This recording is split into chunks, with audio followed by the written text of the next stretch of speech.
Hello everyone, it's Alex Proton here, the Proton community, and I'm here doing a deck profile for my Bujins that I just threw across the room.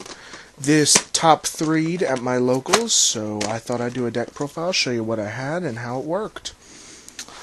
Yeah, without further ado, let's start the profile. I'll go over the main deck first and then the extra deck, as is the usual system. Alright, to start us off, we have the main monster of the deck, 3 copies of Bujin Yamato. This is the core card, or the core monster card of your deck. You're going to be using him a lot. Surprisingly, though, when I played, he wasn't my MVP. He was an important card, just not the MVP. 3 copies of Bujin Quillin.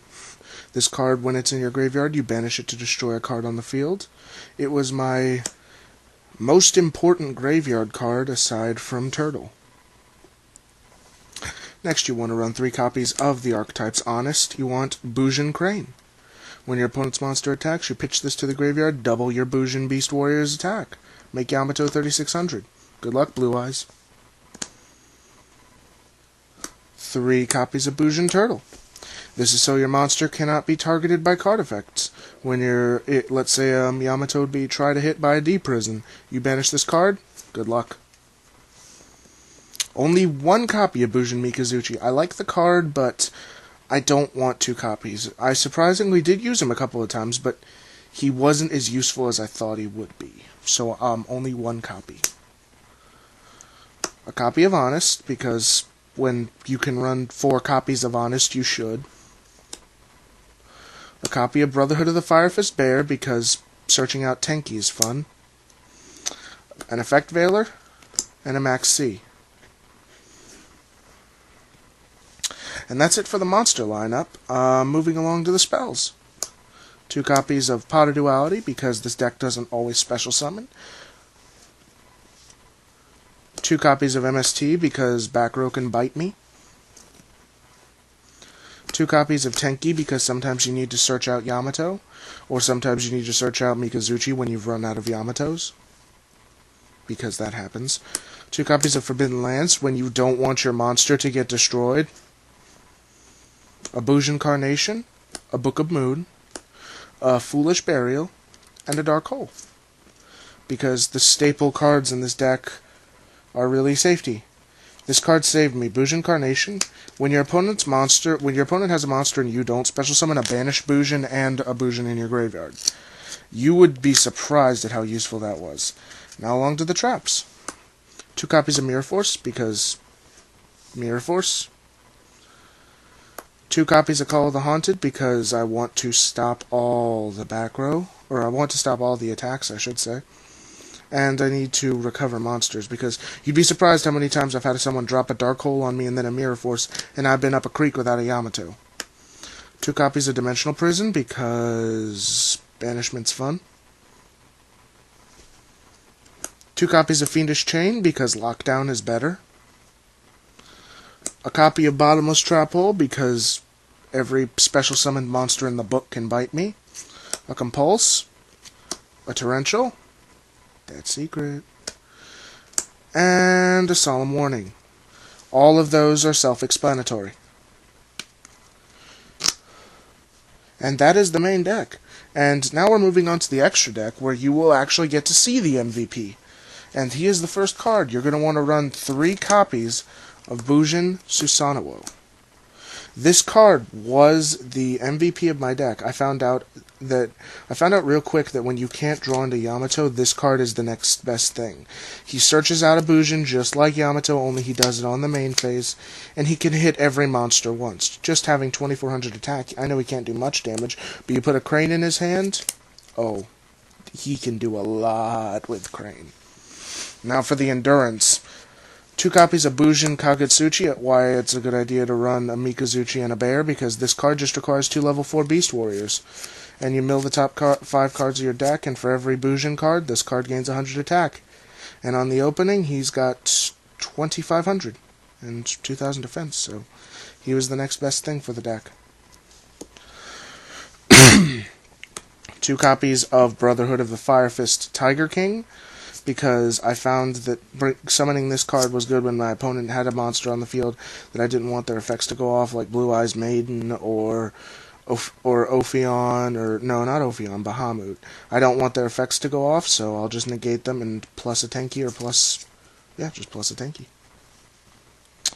2 copies of Starleash Paladin Ammo. This card was especially useful in taking down boss monsters. When I don't want them to have a boss attack, I'll just drop it to 0 and beat over them. It's also good when you need that final push for game. A copy of Constellar Omega, because this card is the anti-back row monster. Get him at a good angle. There he is. Use him to detach and declare, and all Constellar monsters are unaffected by spell or trap cards. Seeing as he's the only monster on the field most of the time, it kind of comes in handy. A copy of Photon Papal Operative, a Black Ship of Corn, a Diamond Direwolf, a Maestroke, and a Gaga Cowboy. All of those pretty standard rank 4s for back row. They just all did their job pretty well. Corn was the main one out of these guys. Like, I didn't use any of these other ones as much as I thought I would. I used Black Ship of Corn a lot. This card came in handy a lot, especially when you're dealing with those decks that work primarily with monster effects rather than attack points. Yeah, that's the extra deck. Now for the side deck. This is pretty much just sided against everything, because everything's annoying. 2 copies of Vivid Knight. What its effect is when a light Beast Warrior monster is targeted by an attack or a card effect, you can banish it to special summon this guy and then bring him back during your next standby phase. And this usually happens during your opponent's turn, so this is how you skip around Dark Hole. Or Mirror Force. I primarily sided this against opponents that would use a lot of back row that was like Mirror Force or something like that. 2 copies of DD Crow, because this card was never used. It works for the deck, but I never found a matchup where I actually needed to use it.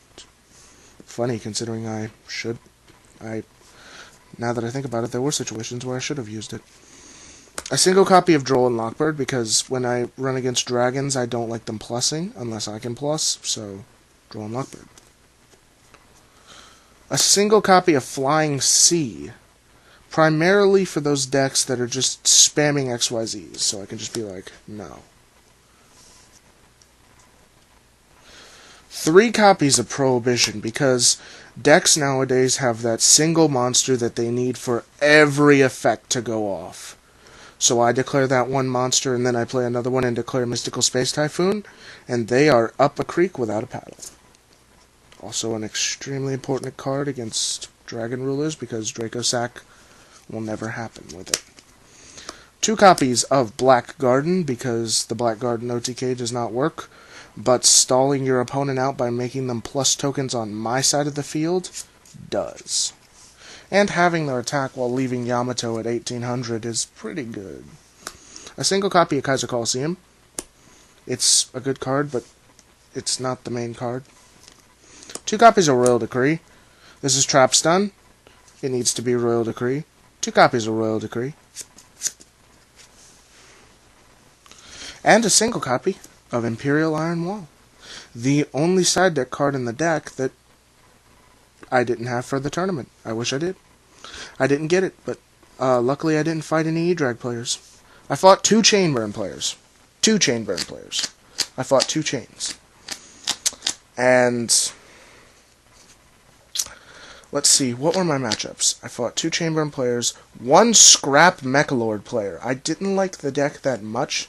Well, I can't say that, but I enjoyed the duel, but I didn't like the fact that he played 3 Upstart Goblins. Like, I feel that he could have played Potter Duality and got the same result. I did not. What was else? I fought Evil Swarms. I only lost once, which was to Chainburns on the second opponent, the first Chainburn player I beat. Second one was better, I think. Lava Golem and Secret Girl. Because, yeah. And yeah, this was my top 3 locals. Bujin War God deck. And with the new support, there will be multiple changes I'll be making with it, and I will do an update when that happens, but until that happens, this is the Bujin deck. I think that this deck will be very viable come next format, because they're getting a searcher, a generic light XYZ that is still a Bujin, that'll search out more stuff and lets me re-special summon Bujin warriors. So yeah. That's all I really had for you guys. I'm sorry that I haven't been doing the Bro Nights, but I've been really busy, and plus every Xbox controller I have needs something known as batteries, but I will get to them as soon as I can. Thank you guys for watching. Leave a like, comment, subscribe, tell a friend, help grow the Proton community. I will be posting vlogs more regularly now, discussing video games, discussing the TCG for Yu-Gi-Oh!, and discussing my predictions for the next ban list. Yeah, that's it. It's been Alex Proton. Have a good day.